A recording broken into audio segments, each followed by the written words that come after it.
নাব্য সংকট আর অবৈধ ড্রেজার মেশিনে বালু উত্তোলনের কারণে মাছ শূন্য হয়ে পড়ছে জামালপুরের পুরাতন ব্রহ্মপুত্র নদ। স্থানীয় জেলেরা বলছেন, নদ রক্ষায় দ্রুত ব্যবস্থা না নিলে নদের সাথে সাথে জেলে জীবনের গল্প শেষ হয়ে যাবে। আর জেলা প্রশাসক জানালেন, নদ আর দেশীয় প্রজাতির মাছ রক্ষায় প্রয়োজনীয় ব্যবস্থা নেওয়া হবে। আনসারের সুমনের তথ্য, ছবিতে প্রতিবেদন। বিকাশে কম খরচে ক্যাশ আউটের লিমিট বেড়ে 50,000, প্রিয় এজেন্টও 2টা। একসময় জামালপুর জেলার প্রাণ ছিল পুরাতন ব্রহ্মপুত্র নদ। কৃষির জন্য পানি, নানা জাতের মাছের যোগান দেয়া নদটি আজ মৃতপ্রায়। পানির প্রবাহ কমে জেগে উঠেছে চর। বিভিন্ন পয়েন্টে ড্রেজার মেশিন বসিয়ে অবৈধভাবে বালু তুলছে প্রভাবশালীরা।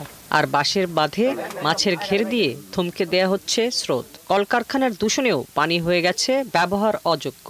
তাই একসময় নানা প্রজাতির মাছে ভরপুর নদটি এখন মাছ শূন্য, যে কারণে পূর্বপুরুষের পেশা ছেড়ে দিচ্ছেন জেলেরা। মাছ মারা বাদ দিয়ে কাঠমিস্ত্রির কাজে জোগাল হিসেবে কাজ করে লাগতেছে। নদীতে মাছ নাই। আগে 2-1 ঘন্টা জাল মারলেই আঙ্গুর সংসার খুব ভালো চলছে। সারাদিন সারা রাত জাল মাইরাও আঙ্গুর সংসার চলা খুব কঠিন। নদ এলাকার মানুষজন বলছেন, মৎস্যজীবীদের এই গ্রামটিতে এখন আর খাওয়ার মতো মাছই পাওয়া যাচ্ছে না। ব্রহ্মপুত্র স্রোতস্বিনী নদীটা একদম খালের মতো হয়ে গেছে। নদীর পানির এরকম পরিবেশ যে ময়লা, নদীর পানির নামে শরীর খাজা। পরিবেশ রক্ষা আন্দোলনের নেতারা অভিযোগ করেছেন, নদ ও মাছ রক্ষায় স্থানীয় প্রশাসন পরিকল্পনা মাফিক কাজ করছে না। ব্রহ্মপুত্র নদ প্রতিনিয়ত বেদখল হচ্ছে, বিভিন্ন স্থাপনা নির্মাণ হচ্ছে। সম্প্রতি ব্রিজ পারে একটি বড় বাজারও নির্মাণ করেছে নদী দখল করে।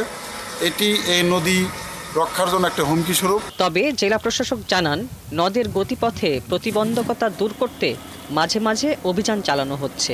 স্থানীয়ভাবে আমাদের প্রশাসন সক্রিয় রয়েছে, যেন কোনোভাবেই নদী নালা খাল বিলে এইভাবে প্রতিবন্ধকতা সৃষ্টি করে কেউ যেন মাছ ধরতে না পারে এবং মাছের যে একটা অবাধ বিচরণ সেটা যেন রক্ষা করা যায়। পুরাতন ব্রহ্মপুত্র নদটি দখল ও দূষণমুক্ত করে নাব্যতা ফিরিয়ে আনতে সরকার প্রয়োজনীয় পদক্ষেপ নেবে, এমনটাই প্রত্যাশা জামালপুরবাসীর। হাসিবা আলী বর্ণা, ৭১।